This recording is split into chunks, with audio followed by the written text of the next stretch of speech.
The ballroom fell silent. Crystal glasses stopped halfway to painted lips. Conversations died in the air.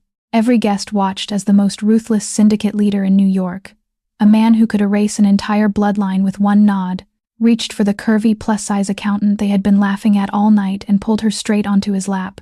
But he did not do it because he wanted to humiliate her. And it was not just desire. The grand ballroom of the Waldorf Astoria was built for people who knew how to hide rot beneath elegance.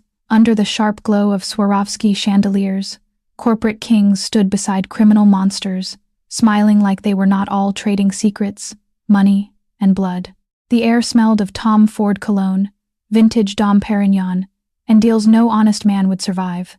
And in the middle of it all sat the one woman everyone thought was too soft, too big, and too harmless to matter. They were wrong. Standing near a massive marble pillar, desperately trying to blend into the shadows, was Penelope Hayes. Penelope Penny, to the few people who actually knew her, didn't belong here. In a room full of size 0 socialites poured into restrictive silk slips and men wearing bespoke Brioni suits, Penny was conspicuously unapologetically fat. She was a size 18. Her lush, heavy curves draped in a custom deep emerald velvet gown designed by Christian Siriano. The dress hugged her wide hips and full bust, falling elegantly to the floor, but no amount of high fashion could shield her from the piercing, judgmental stares of the Manhattan elite. She wasn't a mobster's daughter, nor was she a high society trophy wife. Penny was a senior forensic auditor for Kroll Incorporated, one of the most elite corporate investigation and risk consulting firms in the world. For the past 6 months, she had been buried in offshore accounts, shell companies, and encrypted ledgers tracking a missing $50 million. The money belonged to the Costa family, a notorious old money syndicate that controlled the eastern seaboard's shipping ports, and the head of that family, Lorenzo Costa, was currently holding court across the room. Lorenzo was a terrifyingly handsome man, tall, broad-shouldered, and radiating an aura of lethal stillness. He sat in a high-backed velvet wingback chair surrounded by his lieutenants. His dark eyes scanned the room with the detached boredom of an apex predator.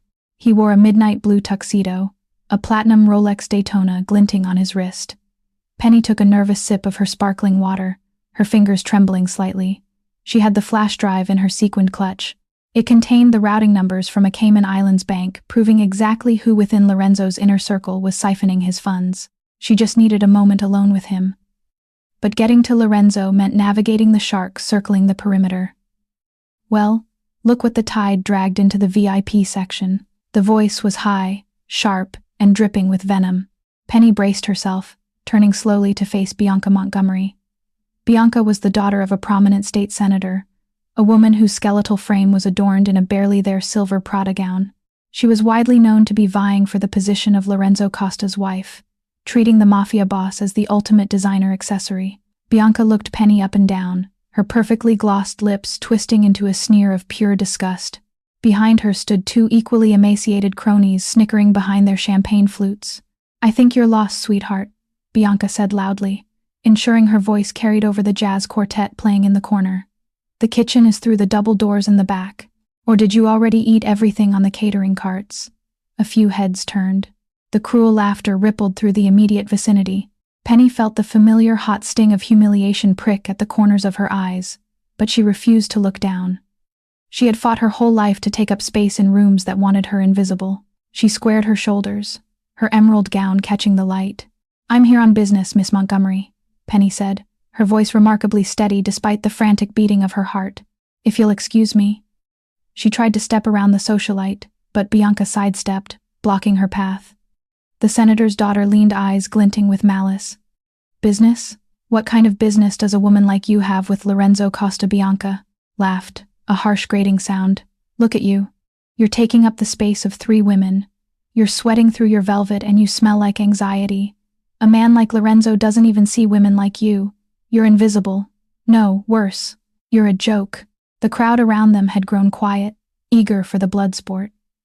Men in expensive suits watched with amused detachment. Women hid their cruel smiles behind their glasses. Penny's grip on her clutch tightened until her knuckles turned white. The heavy flash drive pressed against her palm through the satin fabric. She needed to deliver the data. She couldn't afford to break down crying in the middle of the Waldorf Astoria. "I suggest you step aside," Bianca Penny said, her tone dropping a subtle warning edging into her voice. Or what? Bianca mocked, taking a step closer, intentionally tipping her glass so a few drops of red wine splashed onto the hem of Penny's emerald gown. You'll sit on me? Go home. You're embarrassing yourself. This is a room for thoroughbreds, not cattle. The surrounding guests gasped softly at the sheer audacity of the insult. Penny froze. The utter cruelty of the words paralyzed her. For a split second, she was a chubby teenager again being mocked in the locker room. The crushing weight of the room's collective judgment bore down on her. Then the ambient noise in the ballroom simply ceased. The jazz quartet faltered and stopped playing. The low hum of conversation evaporated. The heavy, oppressive silence was broken only by the sound of measured, deliberate footsteps against the marble floor.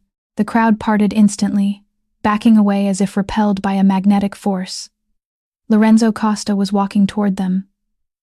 Lorenzo moved with a terrifying grace, his expression carved from stone. His dark eyes were locked entirely on Penny. He didn't even glance at Bianca or the other whispering guests. Behind him walked Matteo, his fiercely loyal underboss, who subtly motioned for the perimeter guards to close in.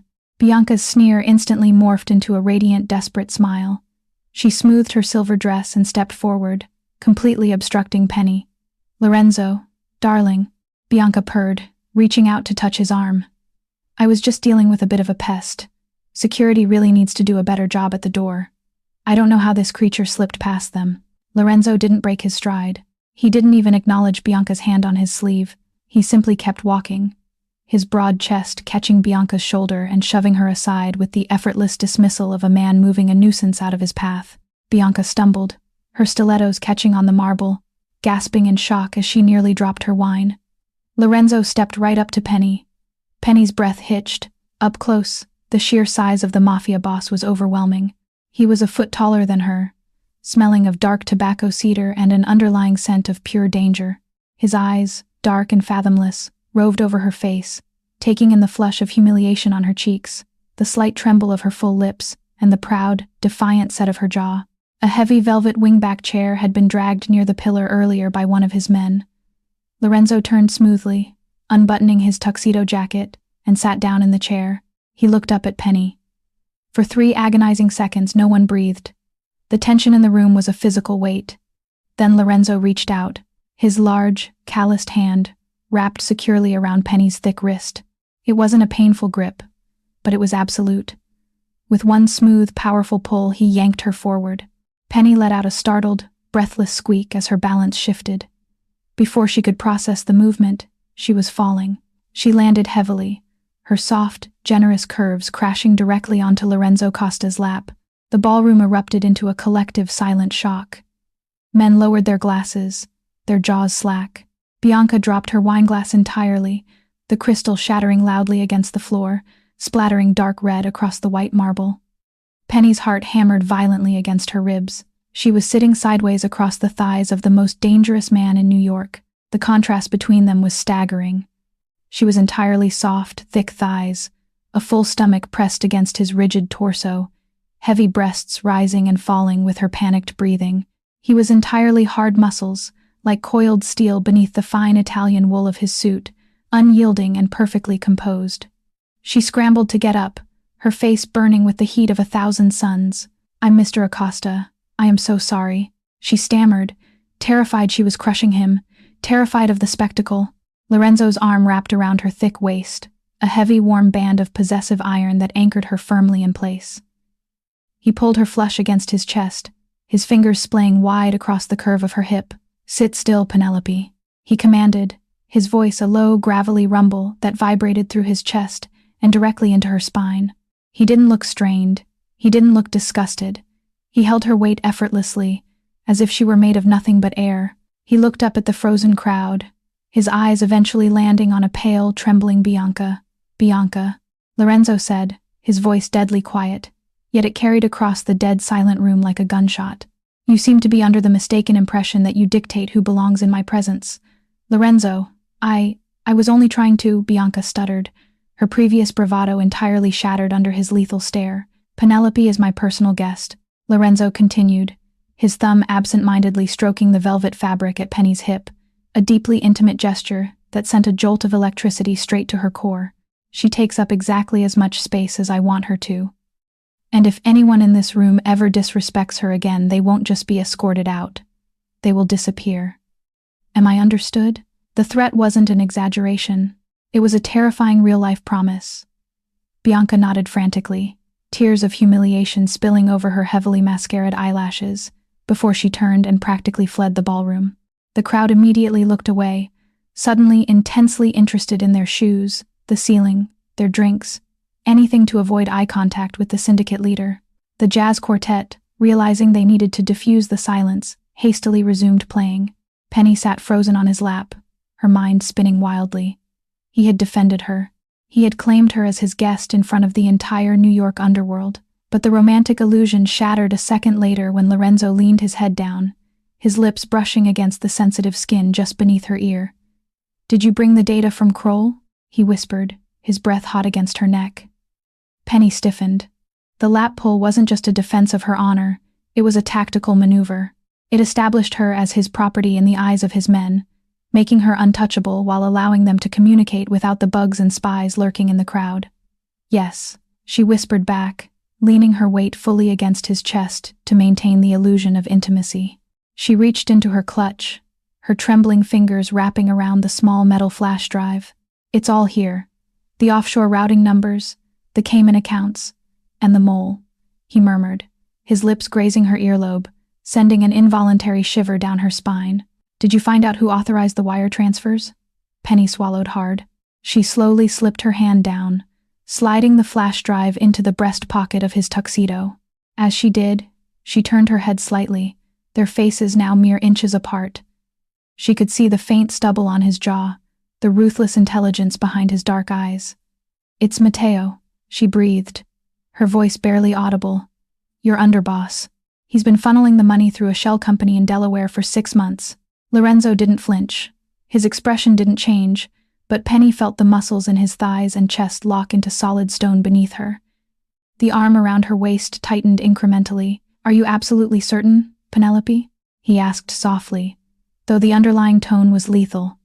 "Because if you are wrong, I cannot protect you from what happens next." "I don't make mistakes in my ledgers, Mr. Costa," Penny said, a spark of her professional arrogance cutting through her physical intimidation. "The numbers don't lie. Matteo is bleeding you dry." Lorenzo stared into her eyes for a long moment.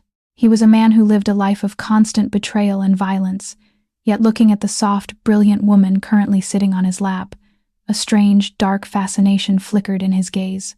"Good girl," he whispered, his hand sliding up from her hip to rest possessively against the curve of her waist. But as Lorenzo finally looked up, his eyes meeting Matteo's across the room, Penny realized the real danger hadn't even begun. Matteo was watching them intently, his hand resting subtly inside his jacket, right where a shoulder holster would be. And Matteo had just realized that the fat, invisible accountant he had dismissed as a nobody had just handed his death warrant to the boss. The jazz quartet played a frantic, breathless rendition of a Cole Porter classic, utterly oblivious to the silent, lethal communication passing between the men in the room. Lorenzo Costa did not break eye contact with Matteo. The underboss stood near the extravagant ice sculpture, his face a mask of casual indifference, but his right hand remained terrifyingly still inside his tailored suit jacket. Penny could feel the violent acceleration of Lorenzo's heartbeat against her shoulder. The raw, animalistic tension radiating from his massive frame told her everything her spreadsheets could not. They were trapped. "Mr. Costa," Penny whispered, her voice trembling as she felt the heavy reality of the criminal underworld crashing into her corporate, predictable life. "He knows. Matteo is calculating the perimeter." "I know, Mia cara," Lorenzo murmured, his tone startlingly gentle despite the deadly circumstances. His large hand slid from her waist, gripping her soft, thick upper arm with reassuring firmness. "When I stand, you stay exactly behind me. You do not look at him. You do not stop moving. Do you understand?" Penny nodded frantically, her emerald velvet gown rustling. Lorenzo stood up in one fluid, powerful motion, bringing Penny up with him. He kept her tucked securely behind his broad shoulder, effectively shielding her generous curves from Matteo's line of sight.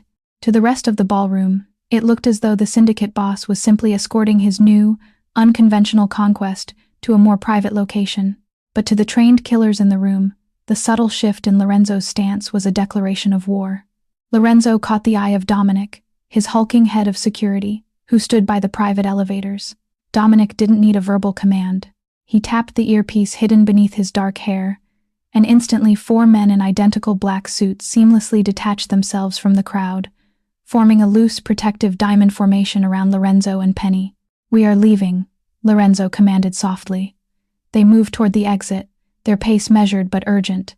Penny struggled to keep up in her heels, her heart hammering against her ribs like a trapped bird. She felt heavy, clumsy, and entirely out of place in this deadly choreography. She squeezed her eyes shut for a fraction of a second, praying that her crow and cat's training in corporate espionage would somehow translate to surviving a Mafia hit. "Leaving so soon, boss?" The voice cut through the murmurs of the crowd. Matteo had moved terrifying speed, intercepting them just feet from the grand mahogany doors leading to the lobby. He stood blocking their path, a polite, venomous smile painted on his handsome face. 2 of Matteo's own loyalists flanked him, their hands hovering near their waistbands. "The atmosphere has grown stale, Matteo," Lorenzo said, his voice dropping an octave, resonating with absolute chilling authority. "And my guest is tired." Matteo's eyes darted to Penny. The contempt in his gaze was palpable, stripping away the glamorous facade of the Waldorf Astoria. "A cruel order, Lorenzo Riel. I thought your tastes ran a little more refined. She seems like a heavy burden to carry, especially when she's poking her nose into Credit Suisse portfolios and Palantir data streams where she doesn't belong." Penny gasped quietly. Matteo knew exactly how she had tracked the money. He knew about the Palantir data modeling software she had utilized to crack the encrypted ledgers. "The only burden I carry is the weight of incompetence within my own ranks." Lorenzo countered smoothly, taking a deliberate step forward. His sheer size dwarfed Matteo, but the underboss did not flinch. "Step aside. I don't think I will," Matteo whispered, dropping the facade entirely. $50 million, Lorenzo. You have enough. The families are tired of your strict rules. They want growth. I was just facilitating a necessary transition. By stealing from my bloodline, Lorenzo stated, his eyes dead and cold. Matteo's hand twitched inside his jacket. "It's nothing personal. It's just accounting." Before Matteo could draw his weapon, Lorenzo moved. He didn't reach for a gun. Instead, with a speed that defied his massive frame, Lorenzo lunged forward, his fist connecting with Matteo's throat, with the sickening crunch of collapsing cartilage. At the exact same moment, Dominic and the loyalist guards drew their suppressed weapons. The muffled rhythmic sounds of gunfire echoed over the jazz music. Chaos erupted. Women screamed, their designer gowns tearing as they scrambled for cover beneath the banquet tables. Crystal champagne towers crashed to the marble floor in a glittering, explosive wave of glass and expensive alcohol. Lorenzo spun, wrapping both of his massive arms around Penny's waist and tackling her to the floor as a bullet shattered the mahogany doorframe right where her head had been a millisecond prior. They crashed onto the cold marble, Lorenzo twisting in midair so that his large, heavily muscled back took the brunt of the impact, cradling Penny tightly against his chest. Penny sobbed in pure terror, her face buried in the lapel of his midnight blue tuxedo. She could smell the gunpowder and the metallic tang of blood mixing with his Tom Ford cologne. "Stay down!" Lorenzo roared over the screams of the elite. He rolled, pulling Penny with him behind a massive overturned catering table. "I can't run fast enough, Lorenzo," Penny cried, hyperventilating as she looked at her heavy thighs, utterly terrified her size would be the reason he got killed. "Leave me. I gave you the flash drive." Lorenzo grabbed her face with both hands, his thumbs aggressively wiping away her tears. His dark eyes burned with a fierce, possessive intensity that completely halted her panic. "Do not ever tell me to leave you," he snarled, his voice vibrating with raw dominance. "You are exactly the size I need you to be. You are perfect and you are mine to protect. Now breathe. We are walking out of here right now." Dominic provided covering fire, taking down one of Matteo's remaining men. Lorenzo hauled Penny to her feet, his arm wrapped around her waist like an iron seatbelt, and together they sprinted through the shattered double doors and into the chaotic flashing lights of the Manhattan night. The armored Maybach tore through the rain-slicked streets of Tribeca, its V12 engine roaring aggressively as it evaded any potential tails. Inside the soundproof dim cabin, the silence was deafening. Penny sat shivering against the plush leather seats, her emerald dress ruined, stained with champagne dirt and a few drops of blood that didn't belong to her. She hugged her arms across her full chest, feeling entirely exposed and vulnerable. Lorenzo sat beside her, pouring 2 glasses of amber liquid from the car's crystal decanter. He handed one to her. His knuckles were bruised and his tuxedo jacket was torn, but he looked completely calm, like a king surveying his violently secured kingdom. "Drink," he ordered softly. "It's Macallan 25. It will help with the shock." Penny took a shaky sip. The whiskey burned brilliantly down her throat, settling the violent tremors in her stomach. She looked at him, truly looked at him for the first time without the lens of terror. "Why did you pull me onto your lap?" she asked, her voice quiet but steady. "In the ballroom. Before any of the shooting started. You could have just taken the drive." Lorenzo swirled his whiskey, his dark eyes tracing the soft, heavy curve of her jawline, moving down to the deep cleavage, spilling over the velvet of her ruined gown.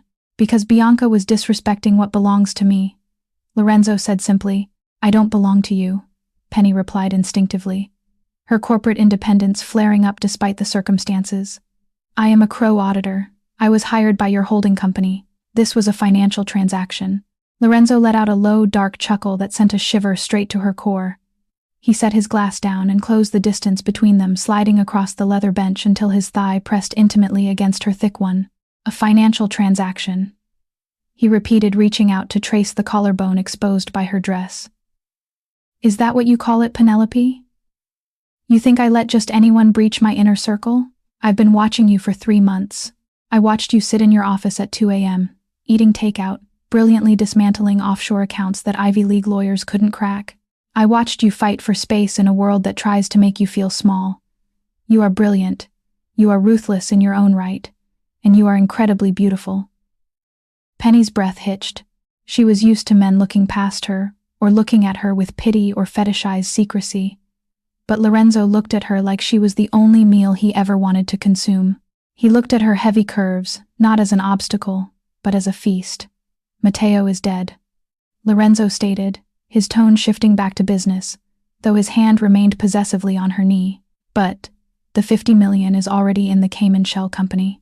He transferred it this morning before the gala. It will take my tech team weeks to bypass the biometric locks he put on those accounts. The families will see this as weakness." Penny stopped shaking. The mention of the accounts flipped a switch in her brain.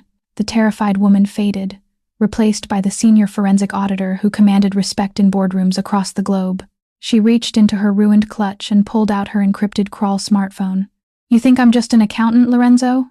Penny asked, a slow, confident smile spreading across her lips.